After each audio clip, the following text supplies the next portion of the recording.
Sherlock Holmes and Dr. Watson. Murder, mystery, and intrigue at the turn of the century. Welcome to the new adventures of Sherlock Holmes. My name is Ben Wright.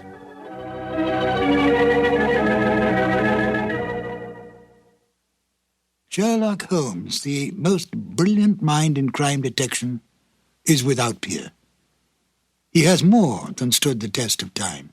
He has become an institution, a myth, the best of the best. But he was deeply human. He seemed a man possessed, focusing all his energies on crime detection. Yet he could be humbled by his own mistakes and was deeply attached to his friendship with Dr. Watson. He distrusted women, and yet spoke glowingly of Maud Bellamy as a most remarkable woman. And of Irene Adler, she was to him the woman. A man of almost manic depressive nature, he could be brilliant beyond belief, and yet turn quickly to cocaine when his depression reached deeply into his inner being.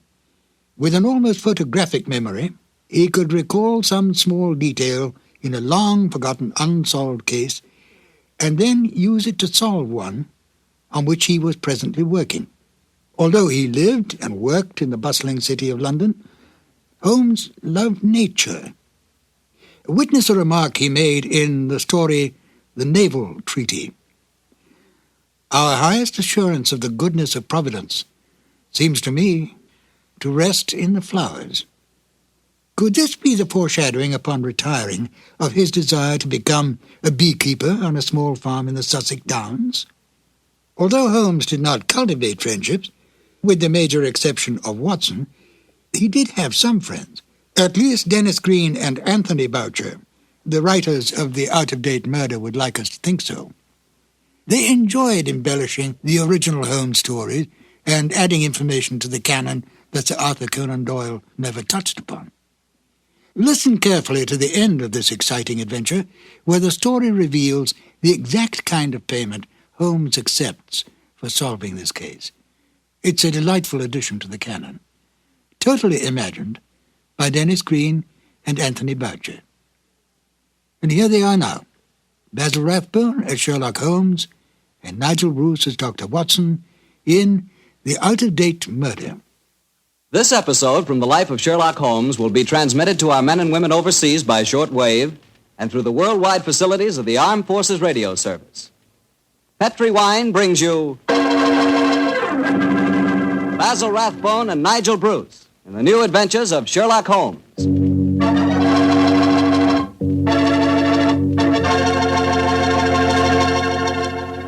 The Petri family, the family that took time to bring you good wine, invites you to listen to Dr. Watson tell us another exciting story about his old friend, that master detective, Sherlock Holmes.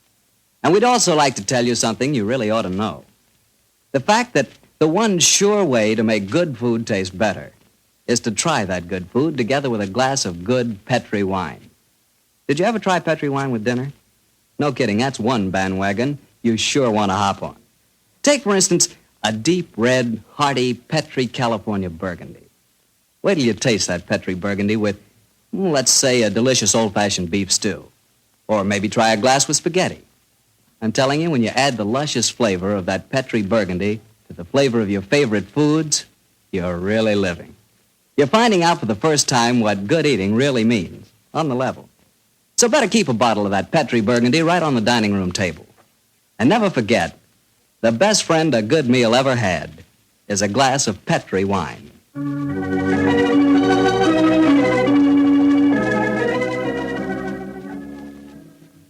And now for our weekly visit with the good Dr. Watson. May I come in, Doctor? No, Mr. Bartell. You know me better than that. Of course you can come in. I'm expecting you. I always look forward to these Monday evenings together, you know. Me too, Doctor. In fact, I always say this is the one doctor's appointment that never scares me. Oh, that's very nice of you, my boy. Draw up your chair and make yourself comfortable. Thanks. And what prescription do you have in mind for us tonight, Doctor? Well, now, let me see.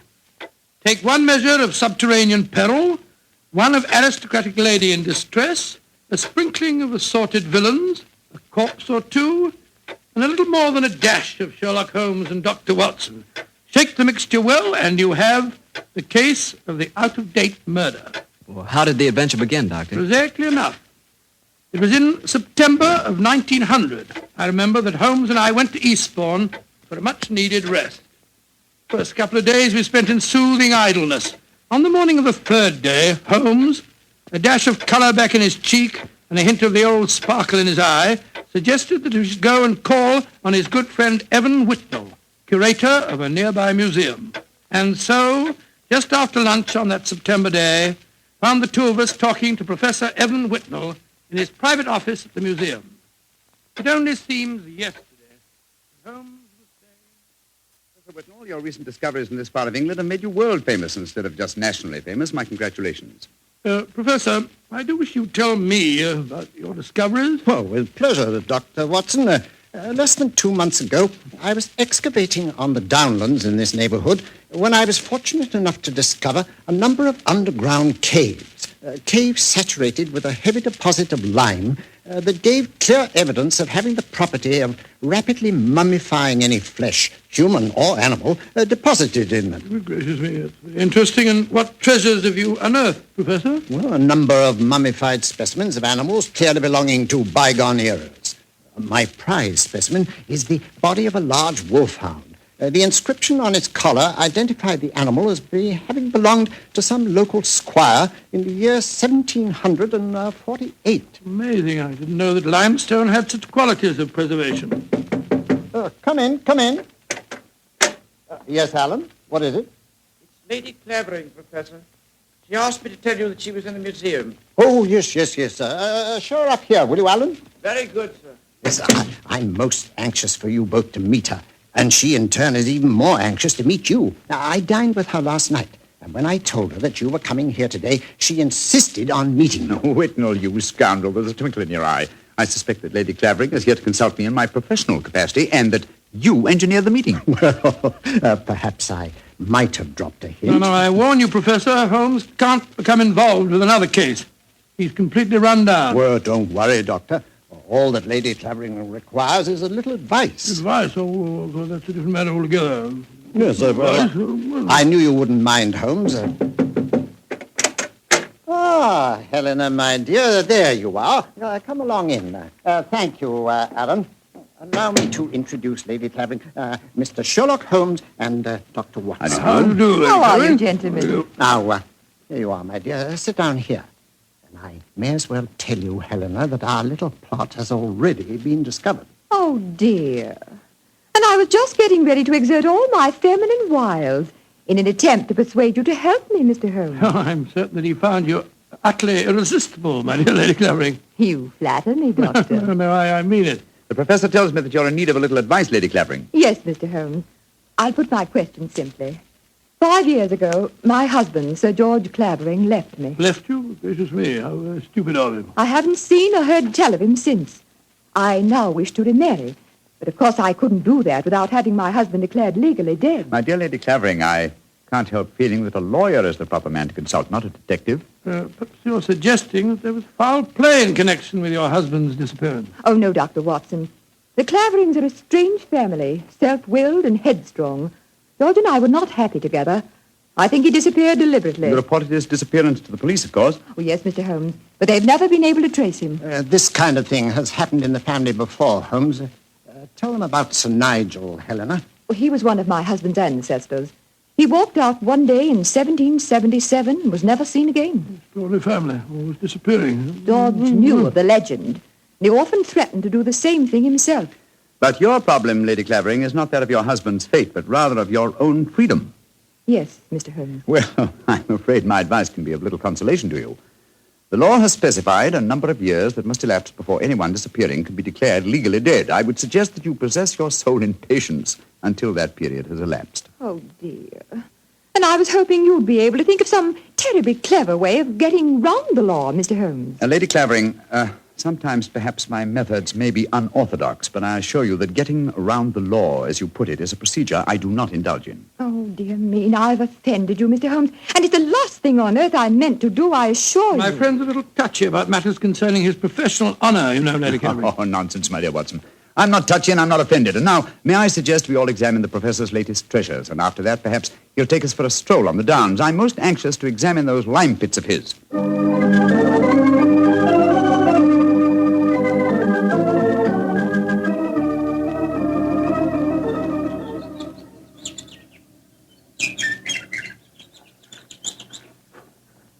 The lime pits are about a mile from here. It's a nice walk across the cliff tops. I'm sorry Lady Clavering didn't want to come with us. A charming woman, even though she did rub you up the wrong way. A beautiful woman, Watson, but I must confess her charm eludes me. Her lack of concern about her husband's fate seemed completely unnatural. Yeah, not if you'd known her husband, Sir George Clavering. He was a tyrant and a bully, both in his home life and in the village. Hello? Who's this coming towards us? It's Timmy. Daft Timmy, they call him in these parts. He isn't quite right in the head, poor fellow, but he's perfectly harmless. Has two passions in life, birds and bonfires. Hello, Timmy. I've got something beautiful to show you. Oh, it's so beautiful. Well, what is it, Timmy? Look, it's in my cap. See?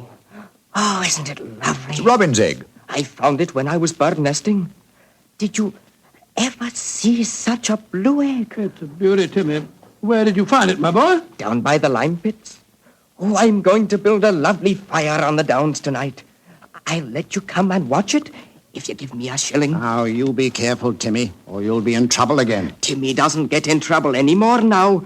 Not since he had Sir George carried away. Sir George Clavering used to whip Timmy when he found him on the land. Timmy, tell me, how did you have Sir George, as you put it, carried away? I told my birds about him.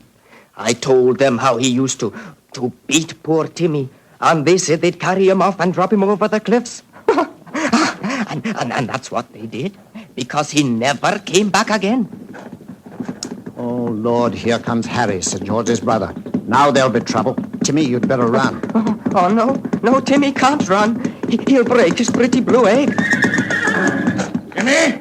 Timmy, get off my land. If I catch you here again, I'll take my riding crop to you. Timmy hasn't done anything. Go on, be off with you, do you hear? I'll tell my birds about you. That's what I'll do.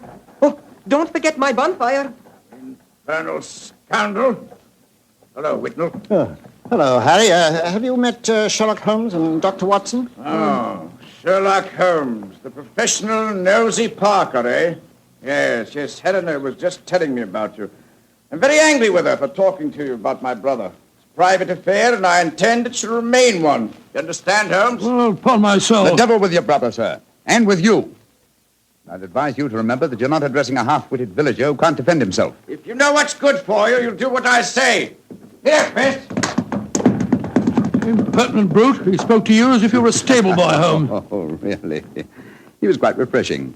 I'm reminded of an apposite quotation of my young friend James Elroy Flecker. Thine impudence hath a monstrous beauty, like unto the hindquarters of an elephant. Yeah, he's almost as much disliked as his brother before him. Tell me, does he succeed to the title when his brother is declared legally dead? Oh, yes, and what's more, he's Helena's unofficial fiancé, worse luck. I see. Personally, I'm beginning to get a trifle bored with the affairs of the Clavering family. Let's go on to the lime cave, shall we?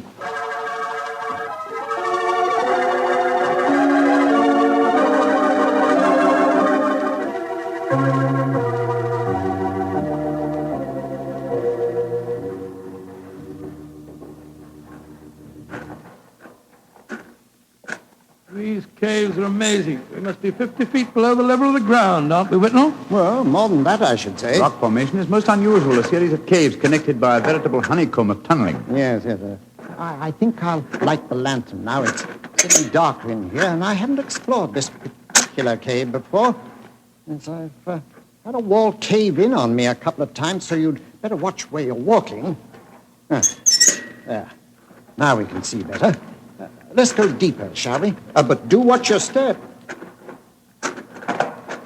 It's eerie down here, isn't it? Hello. Oh, what's this in the crevice here? Looks like a mummified bird of some kind. It is a beautiful specimen. Judging by its markings, a black streak here and bars of white in the tail, I'd say it was a peregrine. That's exactly what it is, a falcon. Dating back a couple of 100 years, I should say. And in a perfect state of preservation. Oh, this is a treasure. Come on, let's explore deeper. There'll be another cave over here. If you'll hold the lantern up a little, I'll... Oh, I say.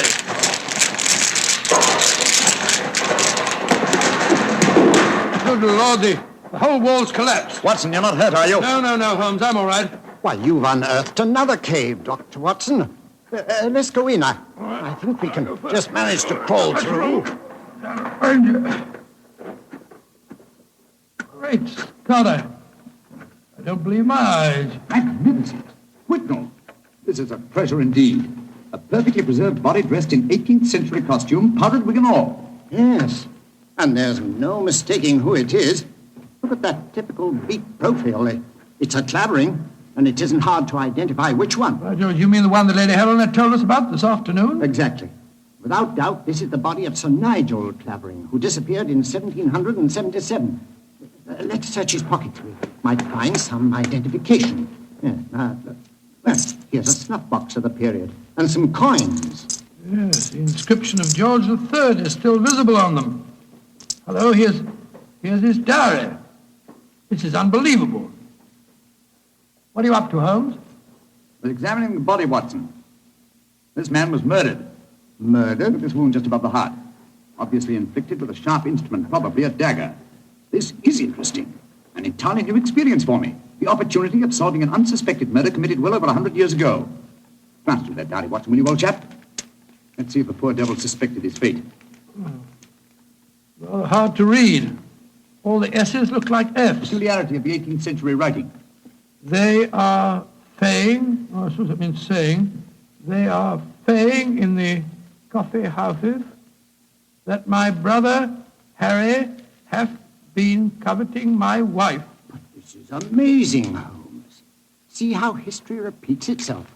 It's an exact parallel of the situation existing today. Harry is coveting his brother's wife, Helena, and Sir George has not been seen for 5 years. What an extraordinary coincidence. If it were one. As it is, it's one of the most ingenious frauds I've ever seen. The clothing appears authentic, so do the coins and the faded ink, the paper of the diary, and due to the peculiar mummification of the body, it would be almost impossible to say how long it's been here. Nevertheless, I am convinced that this is a recent corpse, and undoubtedly that of Sir George Clavering. Well, what makes you so sure, Holmes? Writing in the diary. 18th century used an S that looked like an F, it is true, but never at the end of a word. You will recall, Watson, that you were reading H-A-F, have, for H-A-S, has. That's perfectly true, I was. Well, that would be incorrect in genuine 18th century writing. No, obviously, this is an extremely clever attempt to disguise the comparatively recent murder of Sir George Clavering. It's incredible, Holmes. And yet I believe you're right. I'm sure of it. Well, what are you going to do about it? You and I, old chap, will mount guard over the body. You, my dear Whitnell, if you don't mind, will be good enough to go and fetch the police.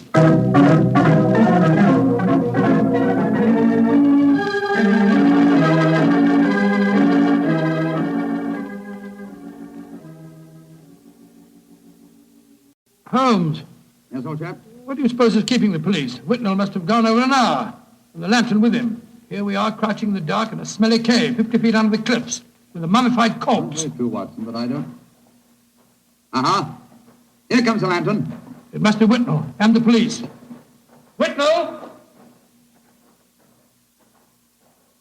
That you, Whitnell?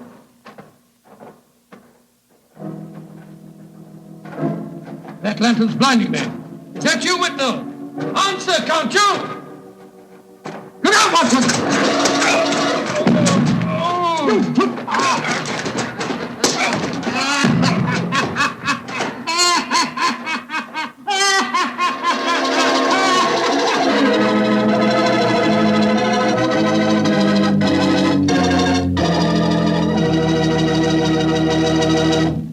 Dr. Watson's story will continue in just a second.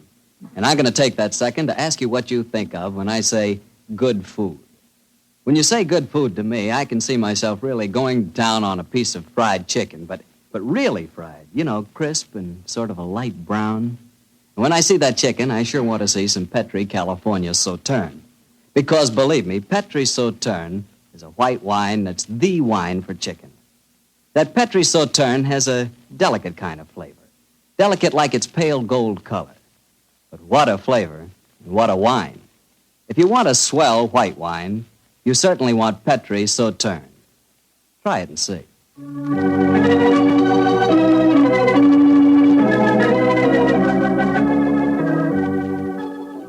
And now back to Dr. Watson and tonight's story, The Case of the Out-of-Date Murder. Well, Doctor, you certainly had me on the edge of my chair during the first part of the story. Oh, I'm glad of that, my boy. Say, what happened when Sherlock Holmes yelled out at you in the cave? I was struck from behind with a spade and knocked out. A second later, the same thing happened to Holmes. You see, we were blinded by the lantern and couldn't protect ourselves. When we came to, we found we were at the bottom of a pit. The walls were narrow and vertical, and I saw no earthly way of our getting out of the trap. But as usual, Holmes had something up his sleeve.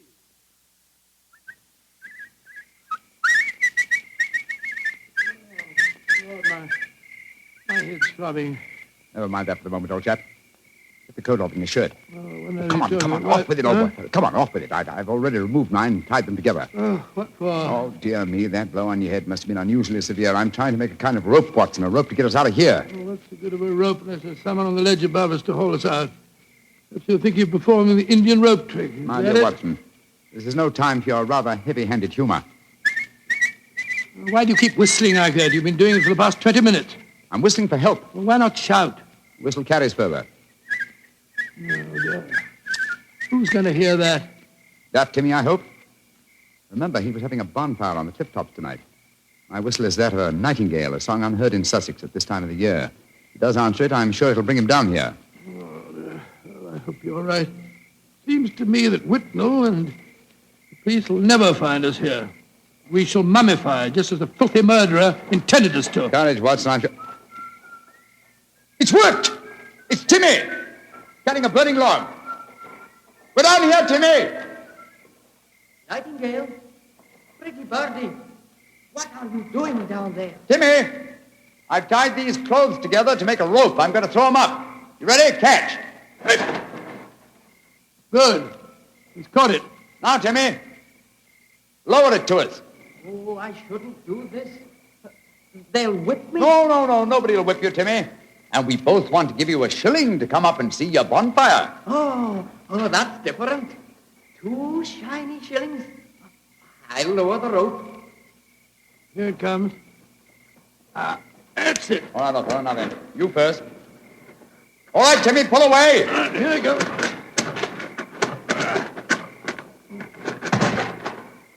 Splendid. I'm up, Holmes.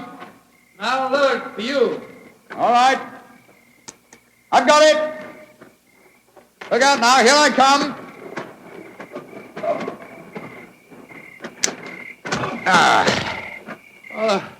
Thank goodness we got out of that place all right. I don't see the nightingale.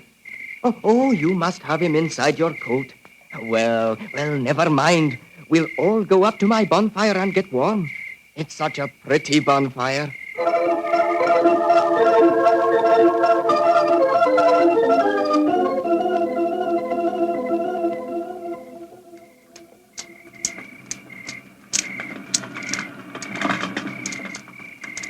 Did you ever see a finer bonfire? Never, Timmy. It's lovely. It's the most comforting sight I've seen for the last couple of hours. Oh, just one thing's bad, though.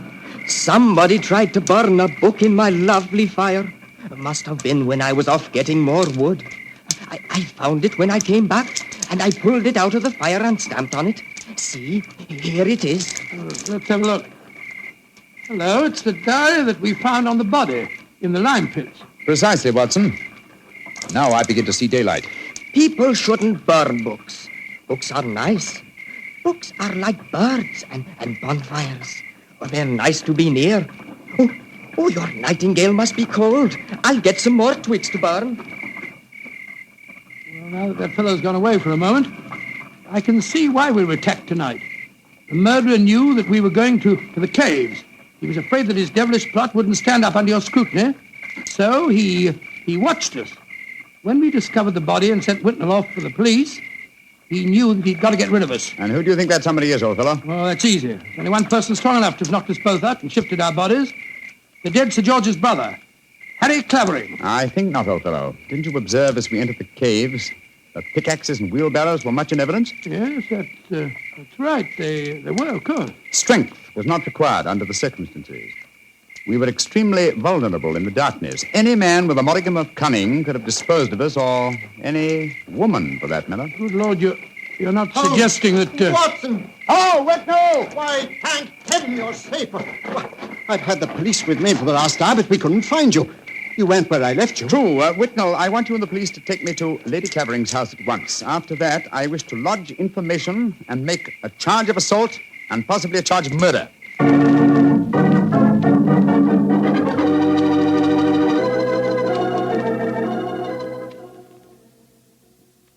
And that, Lady Clavering, is the story of how we found your husband's body. Horrible, Mr. Holmes. Horrible. But who in thunder could have planned such a devilish plot? Yeah, why did the murderer attack you and Watson? There, my dear Whitnell, you have the key to the murderer's identity. The man who so cunningly conceived and executed the murder of Sir George could never have bungled the job of disposing of Watson and myself unless he had meant to bungle it. You mean he didn't mean to kill us? Exactly. He merely wished us out of the way while the incriminating evidence was removed. You mean the diary? Of course I do. You will recall we found it partially burnt in Timmy's bonfire. Then it was Timmy who... No, my dear fellow. Surely it's obvious one person and only one knew that the diary was the key to the murderer's identity. The man who was present when we discovered it and detected the fraud. Great Scott, Professor Whitnell. Whitnell, you murdered my brother. Evan. Evan, you. Oh, no. I did it because I love you, Helena. All these years has been nothing in my life that meant anything but you. How could you? I thought that if George were out of the way, I could make you care for me. Then when I realized that you loved Harry, I was mad with jealousy. And so I planned to conceal George's body forever. It was a clever plan. You said so yourself, Holmes.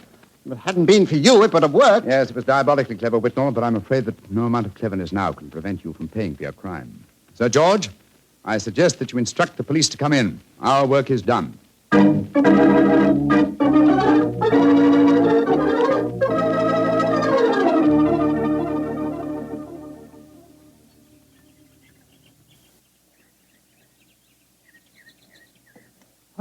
Holmes, look there on the point. Timmy's bonfire is still burning away. Yes. Timmy's a simple fellow with simple tastes. Why are you so gloomy? You solved the case brilliantly. My dear fellow, my faith in human nature has been sadly shaken, old chap. Evan Whitnell was a good friend and an old one. Hard to be instrumental in sending him to the gallows. Well, he richly deserved it. Yes, I know he did. That's quite true, but it's depressing just the same. Come on. Let's continue our walk home across the downs. I heard Sir Harry offering you a fee. Did you take it? No, I didn't, but I did accept his offer of an acre of land on the downs over there near the Abbey ruins.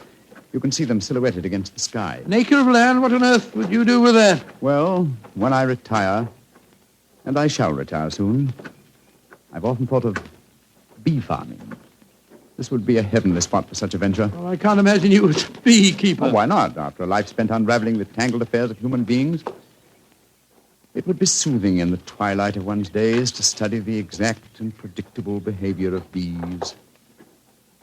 Singing masons, building roofs of gold. Ah, well. One day, perhaps.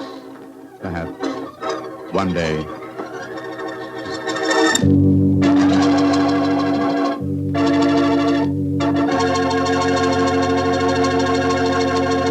Well, Doctor, that was a swell story.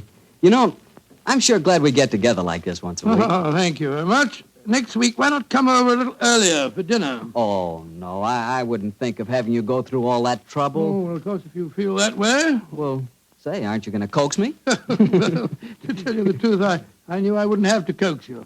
Mr. Bartell, I was just going to show you the 2 thick steaks that I've got frozen in my refrigerator. Oh, no. Oh, yes. I'll also put aside a bottle of Petri Burgundy. Well, in which case, I'll bring along a very hearty appetite. If you pick the steak, I know it's good, and when it's Petri wine, you know that's got to be good, too. Because the Petri family has been making fine wine for generations. They've owned and operated the Petri business ever since its inception, way back in the 1800s. During all that time, they've sure learned plenty about the fine art of turning luscious grapes into clear, fragrant, delicious wine. And they've been able to take this experience and hand it on down from father to son, from father to son. That's why, when you want a wine for any occasion, you can't go wrong with a Petri wine. Because Petri took time to bring you good wine. Now, Dr. Watson, What story do you have lined up for us next week? Well, now let me see. Next week, Mr. Bartell, I'm going to tell you an adventure that occurred to Holmes and me in the shadowy depths of the Limehouse district in London. It's a strange tale of death and terror. I call the story The Eyes of Mr. Layton. Well, Doctor, we'll be sure not to miss it. And meanwhile, don't you forget you promised to contribute to the National War Fund. National War Fund, of course, Mr. Bartell. It's a must. The money you give to your war fund not only helps the men and women in our armed forces, and it not only helps our allies, but that money goes to work right in your own community, helping make possible many relief and welfare agencies in your own hometown. So let's all be generous in victory. Give to your community war fund. Tonight's Sherlock Holmes adventure is written by Dennis Green and Anthony Boucher and is based on an incident in the Sir Arthur Conan Doyle story, The Adventure of Wisteria Lodge. Mr. Rathbone appears through the courtesy of Metro-Goldwyn-Mayer, and Mr. Bruce through the courtesy of Universal Pictures, where they are now starring in the Sherlock Holmes series. The Petri Wine Company of San Francisco, California, invites you to tune in again next week, same time, same station. Oh, the Petri family took the time to bring you such good wine. So when you eat and when you cook, remember Petri wine. To make good food taste better, remember... Petri wine.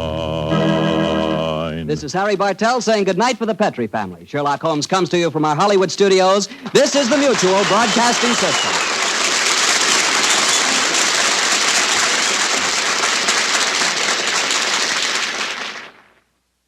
Sir Arthur Conan Doyle never revealed how Holmes came to own his bee farm on the Sussex Downs. This wonderful touch at the end of the case adds a little extra to the original stories and seemed to please the Sherlock Holmes aficionados when it was broadcast. But I'm Ben Wright. In a moment, I will present you with another new adventure of Sherlock Holmes.